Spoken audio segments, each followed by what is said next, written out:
Big round of applause for Miss Allison Ehret.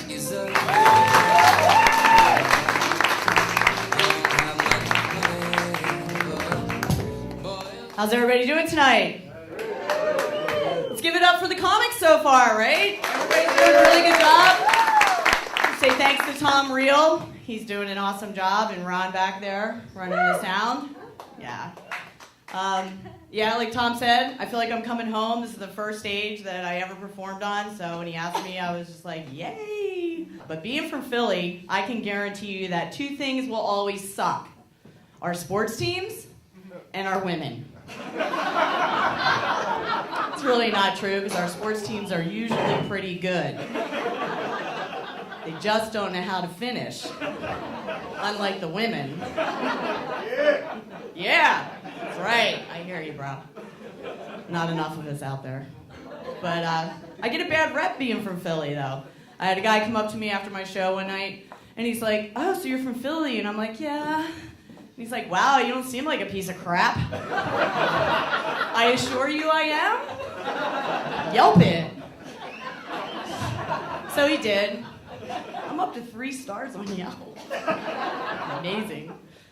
But I did figure out that being from Philly gives all of my California friends a reason to introduce me with this BS caveat.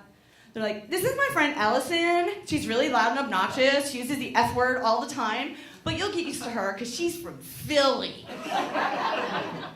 I never hear them say, "Oh, this is my friend Billy Bob. He's really stupid, has a low IQ, but you'll get used to him because he's from Alabama." I've yet to hear, "This is my friend Jackie Chan. He's really smart, but he can't drive worth crap, but you'll get used to him because he's from China." But it's because we like to label people, right? Everybody's got a label. My current label is widow. Relax, it's not like the bodies in the trunk of the car. But people say really stupid crap to me. They're like, "Do you miss him?" Duh, yeah. On trash day. When I have to move heavy crap. Date night. But I'm gonna let you know a secret, because widows, we think screwed up things too. First thing I thought of when they said your husband was dead, I was like, ugh, I'm never getting laid again. And then immediately I was like, oh my God, Allison, that's horrible. You were married for 20 years. How much were you really getting laid to begin with? But I can tell you that they do come back to haunt you, because my husband's soul currently lives in my dog's body. Because I went up to cuddle with my dog the other night, and I got up next to him, and my dog looked at me and went, and got up and walked away. I was like, yeah, just wait till you want to have sex later.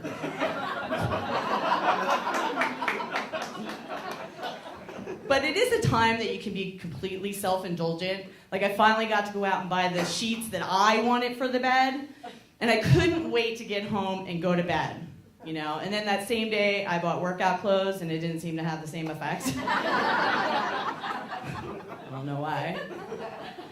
But then you find out, when you're a widow, that you have that weirdo friend that thinks everything's a sign. The green light changed in time. It's a sign from hubby up above.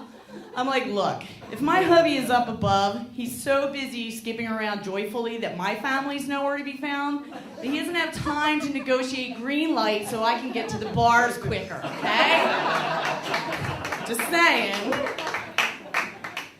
So dating sucks, and trying to date at my age and being a widow, it's impossible. My girlfriends were like, it's changed out there, you know, chivalry's dead. And I'm like, I don't think so. I mean, I open the door for every guy I'm with. It's working just fine. But I have figured out that I do not possess the qualities that guys today are looking for. Because I have things like thoughts, opinions, self-esteem, and those get me in trouble when I'm out. I was at a bar the other night, we were in a little heated discussion, probably about how great our Philly sports teams are. And he's like, yo, if you just shut up for a minute, you might hear what I'm saying. And I'm like, yeah, I don't think so, pal, because I never listen to assholes. Pretty sure, no. But you never know. Same night, same bar, different guy. He comes up and he's like, wow, you're really beautiful. Would you consider marrying me? And I'm like, yeah, I don't think I want half of your stuff. And what is up with the guys that are just like a decade older than me? I'm 48, the guys that are like 58. I'm coming out of Ron's the other day. Nice gentleman. He's like, hey, nice car. And I was like, oh, thank you. And all of a sudden, he was like, want to take me for a ride? I'm like, to where? 1972, where you still had it together? Please, help me. So, but there's some weird crap going on out there. Like tattoos. Guys, anybody have tattoos? Girls, guys? Okay, wow, this is a different room. I really, like Tom said, I've been in a lot of bars in Barstow. That question, everybody's usually like, woo! Guess I'm back in the OC. God. Sorry. I don't have anything against tattoos, but I wish that guys would learn, if you're going to get one right here, can you please not make it of your daughter's name and face? Because if we ever get intimate, I don't want to look at her.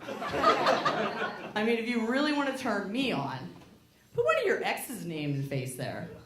That way we get intimate, I can slap that bitch around and punish her for ruining you for the rest of us. So I've just about given up, and I think I'm sticking to my soulmate. I've named him Mr. 32. You guys maybe might or might not know him as the rabbit vibrator. Because usually in Barstow, everybody's like, woo!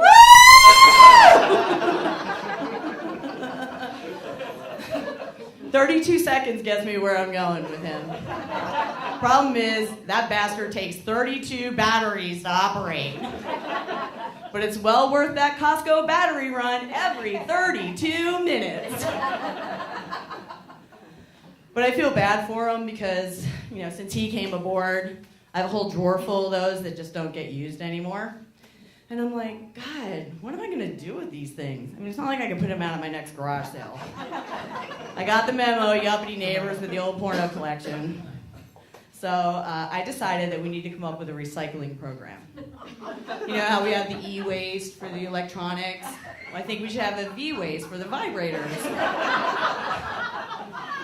But then I was like, but I won't benefit from that at all because mine are all ground down to tiny nubs.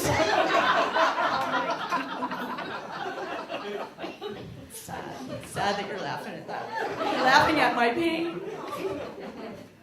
But yeah, so I decided since I'm back in the game, I have to get into game shape, because this is old married shape. Woo!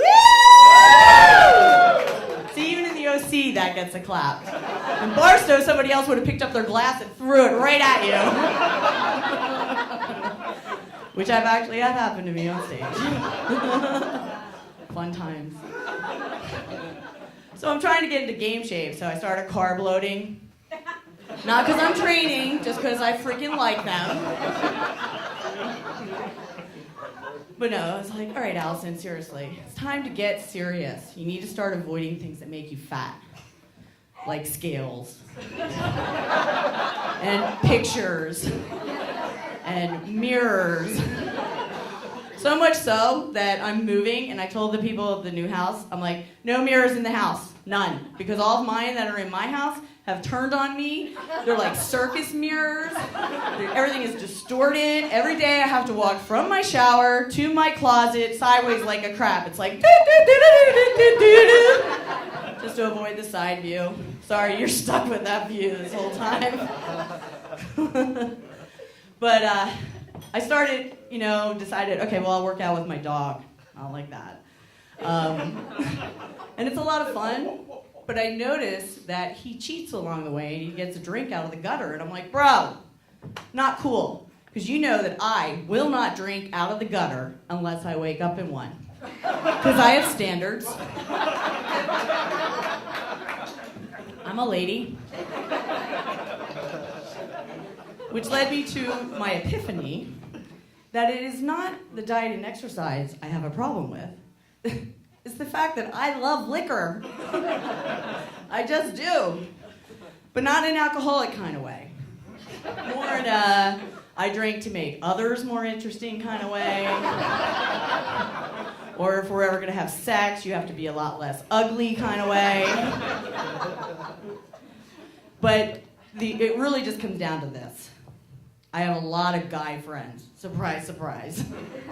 And they're always telling me, Allison, you're just undateable because you're freaking intimidating. And I'm like, well, that crap has to stop. So I made some greeting cards that I give out on my dates now. And the first one goes like this. Dear man, I can outthink you, I can outdrink you, I can fix my own car too. I smoke cigars in strip clubs and have lots of stamina to screw. I ride motorcycles, I drive race cars, I don't need my way paid. I'm smart, intelligent, and funny and can easily get laid. So quit your bitching, quit your moaning. If you're here, I let you in. Stop being so intimidated and just do me again. And I'm gonna sign it, your future clingy girlfriend. You've had some of those, I'm sure. Now, I'm pretty sure I'm not gonna need the second card, but I have one ready at the hip just in case. It says, I'm glad to see you made it back. You certainly are brave. I didn't think you would after that last card that I gave. But I'm glad we're on our second date. You know I like to kid around. You're really kind of sexy. Shh, don't make a sound. But I'm not sure where you quite fit in, or if you're the one I'll keep. But just remember, the last dude in your shoes is now buried 6 feet deep. Thank you very much, guys. Allison, Ehret. Let her feel the love.